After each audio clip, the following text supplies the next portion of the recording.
बायकोनं नवऱ्याचे पाय दाबले तर नवरा श्रीमंत होतो का? आज आपण एक असा प्रश्न घेऊन आलो आहोत जो अनेकांच्या मनात असतो.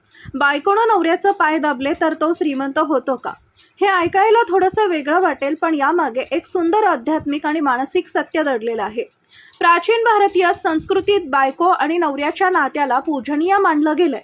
जेव्हा बायको प्रेमानं आदरानं नवऱ्याचा पाय दाबते तेव्हा त्यातून काही गोष्टी घडतात. नवऱ्याच्या मनात प्रेम, शांती आणि समाधान निर्माण होतो. त्याचा मानसिक तणाव कमी होतो, ज्यामुळे निर्णय क्षमता सुधारते. एक सकारात्मक ऊर्जा तयार होते, जी कामात आणि उत्पन्नात वाढ करू शकते. तर मित्रांनो, पाय दाबणं म्हणजे श्रीमंती येते असा चमत्कारिक विचार नव्हे, तर त्या प्रेमाच्या, आदराच्या आणि मनोबलाच्या क्रियेचा परिणाम आहे. जेव्हा घरात प्रेम, शांती आणि एकमेकांबद्दल आदर असतो तेव्हाच खऱ्या अर्थानं समृद्धी येते. जर हे विचार उपयोगी वाटले असतील तर लाईक करा, शेअर करा आणि अशाच उपयुक्त गोष्टींसाठी सबस्क्राईब नक्की करा.